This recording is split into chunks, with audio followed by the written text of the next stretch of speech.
Magandang araw sa inyong lahat. Ako si Teacher Matt. Ngayong araw, ang pag-uusapan natin ay ang mga madalas na tinatanong sa board exam pagdating sa domain and range, logarithm at system of linear equations. Wala nang paligoy-ligoy pa kapag tinanong kayo sa board exam ng find the domain of the function of y equals 3x minus 5. Ito ba ay all real numbers? X raised to 5? X raised to 5 po ang ibig sabihin ng nasa letter B. Typographical error lang po yan kung saan karaniwan sa mathematics majorship. X raised to 3 naman ang ibig sabihin sa letter C at D. Kung mapapansin nyo, naulit ang letter C at D sa mga pagpipilian. Karaniwan typographical error din po yan sa board exam. Posible na naka-copy and paste lang ng gumawa ng tanong. Kaya tandaan, kapag may nakasalubong kayo na ganyan na may naulit sa pagpipilian at isa sa naulit na yon ang tamang sagot sa katanungan, piliin po kung ano ang nasa unahan. Mas mainam na piliin kung ano ang nauna dahil malamang yun ang tamang sagot. Balik tayo sa ibinigay na katanungan. Ano nga ba ang domain ng function? Kung mapapansin nyo, ang ating function ay isang linear function. Dahil kapag sinabing linear function, ang highest exponent o power ng variable ay palaging 1, tulad ng nasa variable x. Since ang ating function ay isang linear function na nakasulat in slope-intercept form at walang fractions at radical sign, and there is no value of x, that makes the function undefined at walang limitation or restrictions sa input. Therefore, the domain of the function is the set of all real numbers. Kaya ang tamang sagot sa bilang na ito ay ang letter A. Malinaw na po ba? Find the domain of the function of y equals 5 minus 2x squared. Ito ba ay x is greater than or equal to 2, x is greater than or equal to 5, x is greater than or equal to 0, o di kaya ay all real numbers? Ano sa tingin nyo ang tamang sagot? Kung mapapansin nyo, ang ating function ay isang quadratic function. Dahil kapag sinabing quadratic function, ang highest exponent o power ng variable ay 2. Tulad ng nasa variable x. Katulad ng naunang tanong, ang function ay walang fractions at radical sign and there is no value of x, that makes the function undefined at walang limitation or restriction sa input.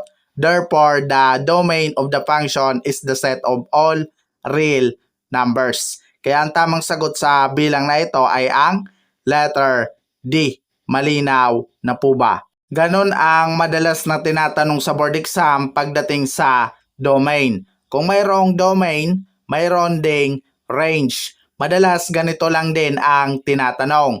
Find the range of the function y equals 3x minus 5. Ito ba ay y is less than or equal to 5? Y is greater than or equal to 3? All real numbers? O di kaya ay y is not equal to 5.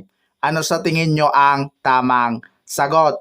Kung mapapansin nyo, ang ating function ay isang linear function at walang fractions at radical sign. And there's no value of y, that makes the function undefined at walang limitation or restriction sa output. Therefore, ang range natin ay the set of all real numbers. Kaya ang tamang sagot sa bilang na ito ay ang letter C. Malinaw na po ba?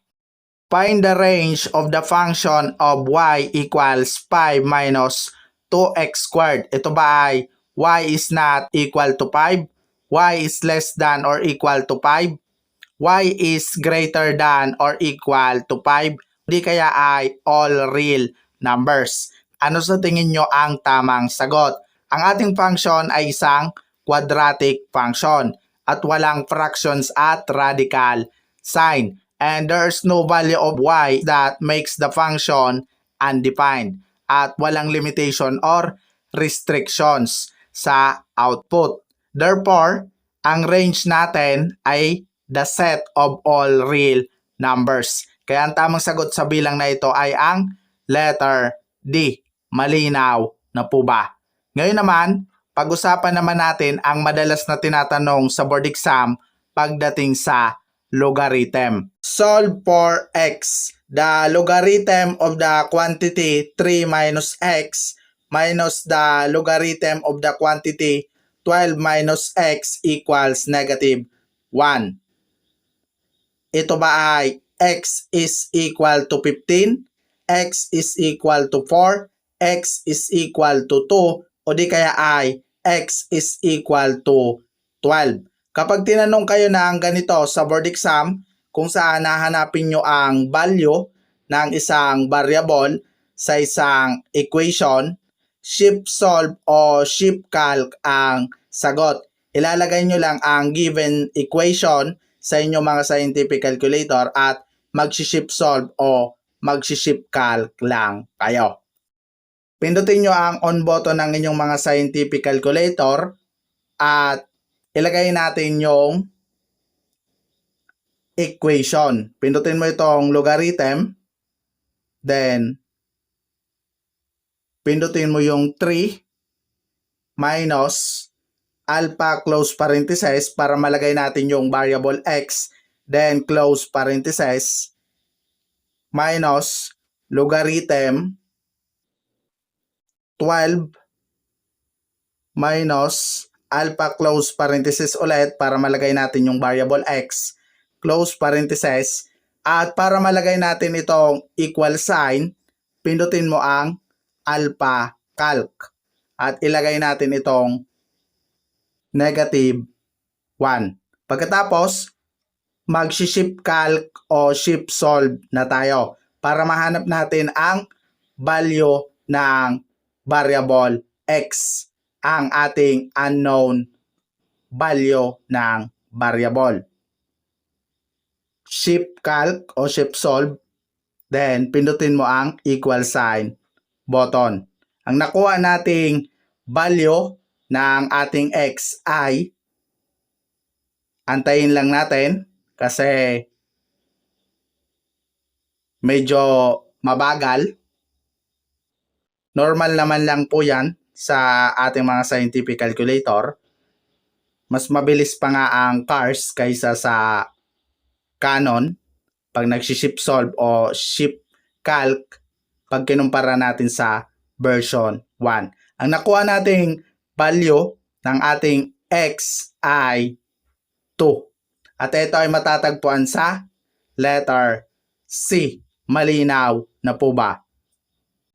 Let's have another question. Solve for x. The logarithm of x plus the logarithm of 5 equals 2. Ano nga ba ang value ng ating variable x? Ito ba ay 20, 7, 2, o di kaya ay 3? Again, mag-shift solve or shift calc lang tayo para makuha ang value ng variable x. Ilalagay nyo lang ang given equation sa inyong mga scientific calculator at mag-shift solve o shift calc lang kayo.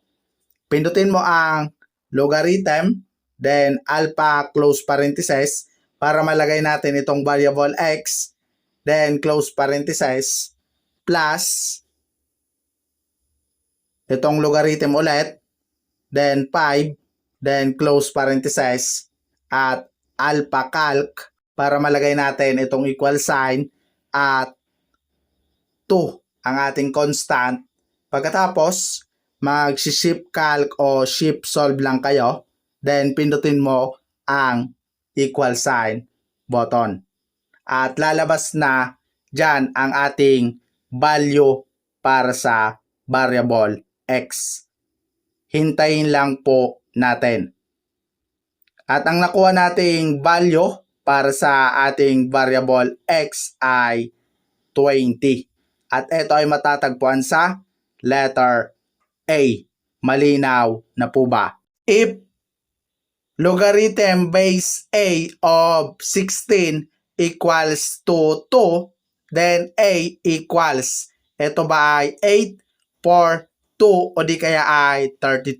Para makuha natin ang value ng ating variable A, ang gagawin lang natin dyan ay mag-shift solve or mag-shift calc ulit tayo. Pindutin mo ito sa inyong mga scientific calculator, then instead of A, ang ilalagay natin ay variable X para hindi mag-math error kapag nag-shift solve na tayo. Pindutin mo itong alpha close parenthesis, then ilagay mo yung 16, pagkatapos alpha calc para sa equals, then para sa ating constant, pindutin mo ang 2. Pagkatapos, mag-shift solve or shift calc na tayo para malaman natin ang value ng ating variable. Shift solve or shift calc, pagkatapos pindutin mo ang equal sign button. Hintayin lang natin na lumabas ang value ng ating variable. Normal lang po yan na medyo matagal. Ang nakuha nating result ay 4. Ito ang ating value ng ating variable A. At ito ay makikita sa letter C. Malinaw na po ba? Simplify the logarithm of x plus logarithm of y minus logarithm of z. Ito ba ay letter A, B, C o di kaya ay D? Para makuha natin ang tamang sagot sa bilang na ito, ang gagawin lang natin dyan ay kukopyahin natin yung given expression at ang given choices sa ating mga scientific calculator at maglalagay tayo ng any value para sa ating mga variable. Then, titingnan natin kung saan mag-match or mag-i-equal ang value na makukuha natin para sa ating expression sa mga pagpipilian o choices. Ngayon, pindutin mo ang logarithm, then alpha close parenthesis, then close parenthesis, plus logarithm alpha SD para sa ating variable y, then close parenthesis, minus logarithm, then since walang variable z sa ating scientific calculator na available, ang gagawin natin, instead of variable z, ang ilalagay natin ay variable a. Pwede din na variable b, c, d, e o di kaya ay f. But this time, ang gagamitin ko ay variable a. Pindutin mo ang alpha negative sign para malagay yung variable a. Then close parenthesis. At ilalagay naman natin yung apat na pagpipilian. Pindutin mo muna ang alpha integral para sa ating separator. Pindutin mo ang logarithm, then fraction form button, then ilalagay natin yung kailangan nating ilagay sa numerator at denominator. Pindutin mo ang alpha close parenthesis para sa ating variable x, then alpha SD para naman sa ating variable y, then x squared, then close parenthesis. At pindutin mo ulit ang alpha integral para sa ating separator. Ilagay mo naman ang para sa letter B. Pindutin mo ang logarithm, then fraction form button, then alpha close parenthesis para sa ating variable x, then alpha SD para sa ating variable y. Then para sa ating variable z, dahil walang variable z sa ating scientific calculator, papalitan natin ang variable a. Kaya pindutin mo ang alpha negative sign, then close parenthesis, then alpha integral ulit para naman sa ating letter C. Pindutin mo ang logarithm, then fraction form button, then alpha SD para sa ating variable y, then x squared, then alpha close parenthesis para sa ating variable x, then close parenthesis ulit. Then alpha integral ulit para naman sa ating letter D. Pindutin mo ulit ang logarithm, then fraction form button, then alpha close parenthesis, alpha SD, at alpha SD ulit. Then close parenthesis. Pagkatapos, maglalagay na tayo ng any value para sa ating mga variable. Para magawa natin yan, pindutin mo ang calc button ng inyong mga scientific calculator. Then, ilalagay natin ang value ng ating variable x, any value. Pero para sa akin, ang ilalagay kong value ng aking variable x ay 5. Then, equal sign button. Para sa value naman ng aking variable y, ang ilalagay ko ay 6. Then, equal sign button. At para sa value naman ng aking variable z na ginawa nating variable a, ang ilalagay ko ay 7. Then, pagkatapos, pindutin mo ang equal sign button. Ang nakuha nating value para sa ating expression ay 0.6320232147. Hanapin natin yan kung saan mag-i-equal or magmamatch sa ating mga pagpipilian. Kung saan mag-i-equal or magmamatch, yun ang tamang sagot. Tingnan natin sa letter A. Pindutin mo ang equal sign button. Ang nakuha nating value ay negative 0.857332496.4. Nag-equal or nag-match ba sa nakuha nating value para sa ating expression? Di ba? Hindi. Kaya i-eliminate mo na ang letter A. Tingnan naman natin sa letter B kung nag-equal or nag-match. Ang nakuha natin ay 0.6320232147 kung saan katulad ng nakuha nating value para sa ating expression. Ibig sabihin, ang tamang sagot sa bilang na ito ay ang letter B dahil nag-equal or nag-match sa nakuha nating result. I-double check pa rin naman natin ang letter C at D. I-confirm natin na hindi talaga nag-equal or nag-match ang makukuha nating result sa letter C at letter D. Pindutin mo ulit ang equal sign button. Hindi nag-equal or nag-match, kaya eliminate mo na ang letter C. Ganon din ang letter D. Kaya, kumpirmado na ang tamang sagot sa bilang na ito ay ang letter B. Malinaw na po ba?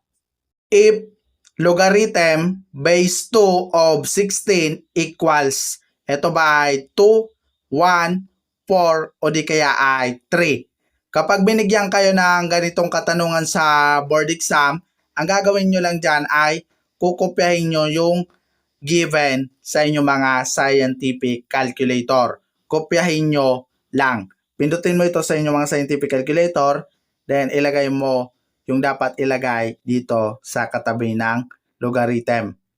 2, then ang ating 16. Pagkatapos, pindutin mo lang ang equal sign button. At ang nakuha nating result ay 4, kung saan ito ay matatagpuan sa letter C. Malinaw na po ba? The logarithmic of the product of two numbers is equal to the blank of the logarithms of the factors. Ito ba ay sum product, difference, o di kaya ay quotient. Ang tamang sagot ay ang letter A. Ayon sa product rule of logarithms, the logarithms of a product of two or more numbers is equal to the sum of the individual logarithms of those numbers. Malinaw na po ba? Sa board exam, madalas din na tinatanong ang system of linear equations. May pagkakataon na maraming system of linear equation. Ano nga ba ang ibig sabihin ng system of linear equation? Kapag sinabi natin na system of linear equation ay isang pangkat ng dalawa o higit pa na mga linear equation na may parehong mga variable. Ngayon naman, sagutan natin itong katanungan na tinanong lang kamakailan. A restaurant is selling burger and drink. One order of 2 burgers and 3 drinks costs 270 pesos. Another order of 3 burgers and 2 drinks costs 310 pesos. What system of equations represent this situation? Given that X is the price of burger and Y is the price of drinks. Alin nga ba sa mga system of equation ang nagre-representa ng sitwasyon na ito? Kung ang X ay ang presyo ng burger at ang Y naman ay ang presyo ng mga inumin. Ang gagawin natin, una, isulat muna ang unang order bilang isang equation. Sinasabi na ang unang order ay 2 burger, therefore magkakaroon tayo ng 2x, then 3 drinks, therefore magkakaroon din tayo ng plus 3y, then 270 pesos ang total cost. At isusulat naman natin ang pangalawang order bilang isang equation. Sinasabi na ang pangalawang order ay 3 burger, therefore magkakaroon tayo ng 3x, then 2 drinks, therefore magkakaroon din tayo ng plus 2y, then equals to 310 pesos ang total cost. Ngayon, nagkaroon na tayo ng dalawang equation na nagre-representa ng sitwasyon. At titingnan natin kung saan ito matatagpuan sa mga pagpipilian. At ito ay makikita sa letter A. Malinaw na po ba? Which pair of X and Y is a solution of the following set of equations? Ito ba ay letter A, B, C, o di kaya ay D? Para makuha natin ang tamang sagot sa bilang na ito, gagamitan natin ang calculator technique para hindi na tayo mag-manual computation. Pindutin mo ang mode ng inyong mga scientific calculator at 5 para sa equation. Tandaan, kapag magsosolve kayo ng system of linear equation, dalawa lang ang pagpipilian. 1 ay para sa 2 variable at 2 naman para sa 3 variable ang kailangan nyong pindutin. Since ang ibinigay na set of equations ay mayroong 2 variables, ang pipindutin natin ay ang number 1. Then, ilalagay natin dito sa itaas ang mga nakuha nating numerical coefficient at constant para sa first equation at ganun din sa ibaba para sa ating second equation. Ang numerical coefficient para sa ating first equation ay 3, kaya pindutin mo ang 3, equal sign button, at 1, pindutin mo rin ang 1, equal sign button, at ang ating constant naman ay 6, pindutin mo ang equal sign button. Then ilalagay naman natin ang numerical coefficient para sa ating second equation. Ang numerical coefficient sa ating second equation ay 2, kaya pindutin mo ang 2, at negative 5. Pindutin mo din ang equal sign button.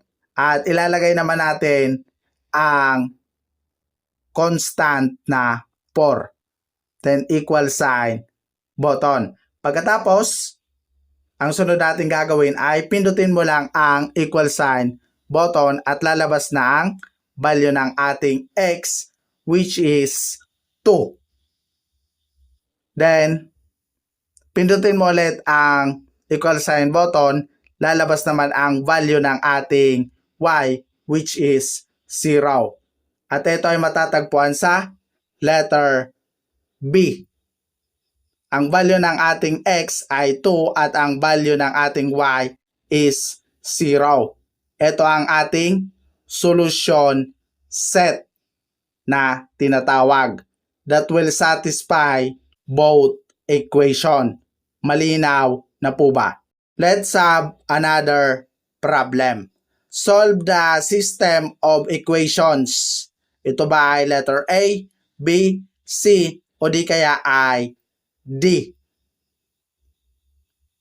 Ngayon naman, ang gagawin natin ay magka-calculator ulit tayo. Pindutin mo ang mode button ng inyong mga scientific calculator at 5 para sa equation. At this time, since mayroon tayong 3 variables, ang ilalagay natin o pipindutin natin ay ang number 2. Then ilalagay natin dito ang mga nakuha nating numerical coefficient at constant. Sa first equation, ang ating numerical coefficient ay 1. Pindutin mo ang 1, equal sign button. 2, equal sign button. At negative 1, equal sign button. At ang ating constant ay 2, equal sign button. Sa pangalawa naman, ilalagay naman natin ang mga nakuha nating numerical coefficient at constant sa second equation. Pindutin mo ang 2, equal sign button, negative 3, equal sign button, positive 1, equal sign button, at negative 1 para sa ating constant, then equal sign button. At para sa ating third equation naman, ang ating numerical coefficient ay 5, equal sign button, negative 1, equal sign button, negative 2, equal sign button, at negative 3, equal sign button. Pagkatapos, pindutin mo lang ang equal sign button, lalabas na ang value ng ating variable x, which is 1. At pindutin mo ulit ang equal sign button, lalabas din ang value ng ating y, which is 2. At pindutin mo ulit ang equal sign button, lalabas naman dyan ang value ng ating variable say, which is 3. At ito ay matatagpuan sa letter C. Ito ang ating tinatawag na solution set that will satisfy the equation. Malinaw na po ba? Pag-usapan naman natin ngayon ang solution to a system of linear equations into variables. Mayroon tayong tatlong tinatawag na solution. Ito ay ang one solution, no solution, at infinitely many solutions. Kapag sinabing one solution or consistent and independent, ang system ay mayroong eksaktong isang solution.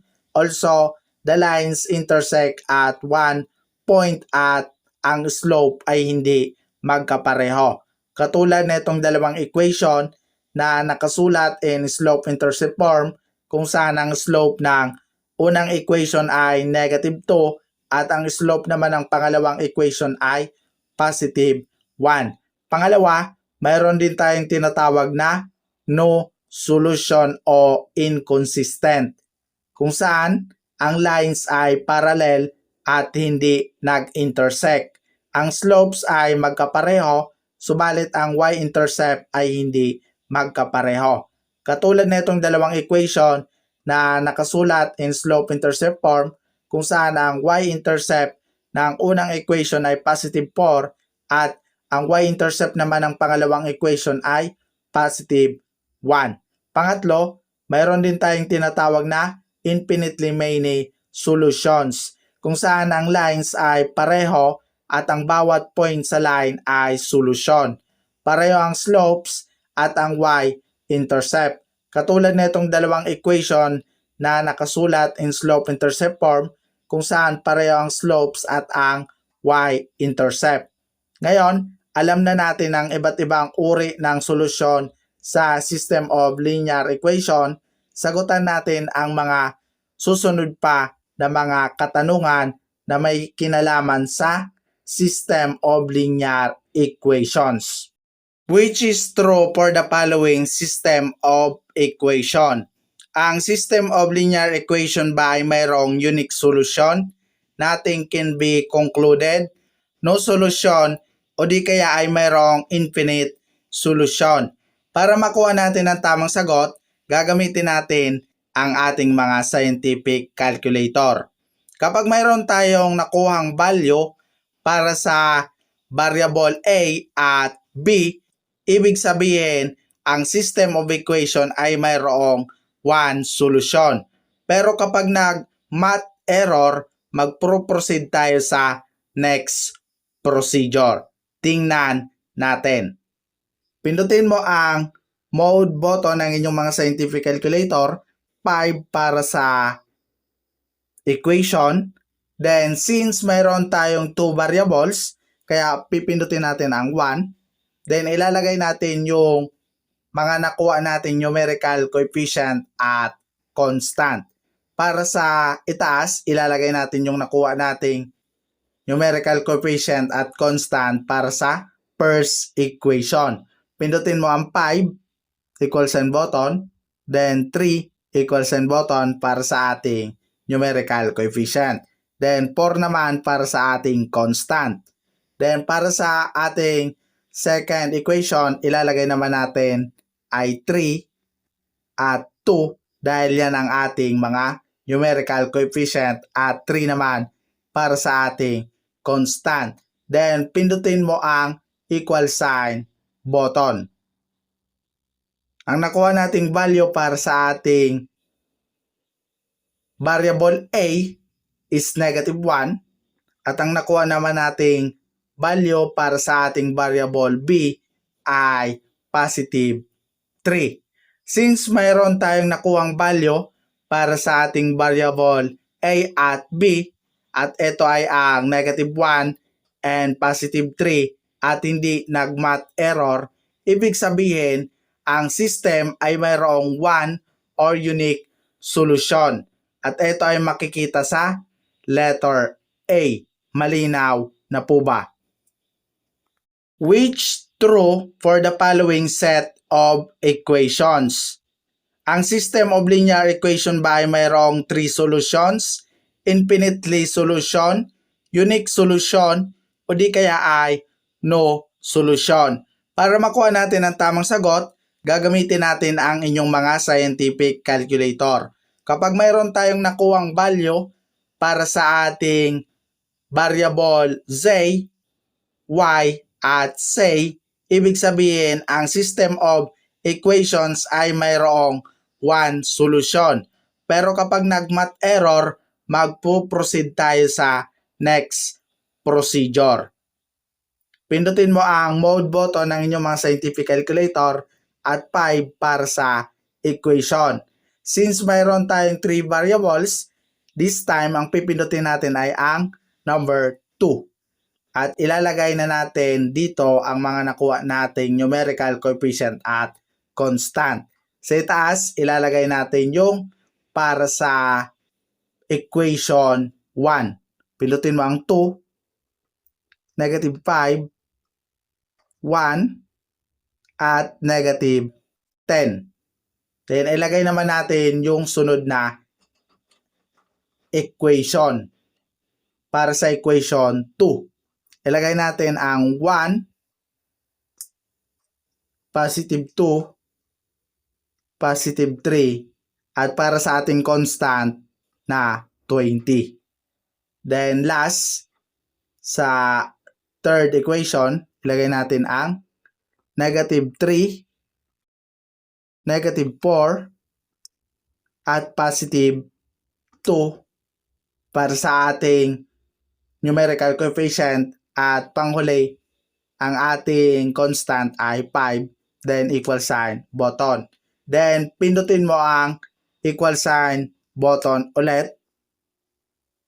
Mayroon tayong nakuhang value para sa ating x which is negative 125/89. At mayroon din tayong nakuhang value para sa ating y which is 225/89.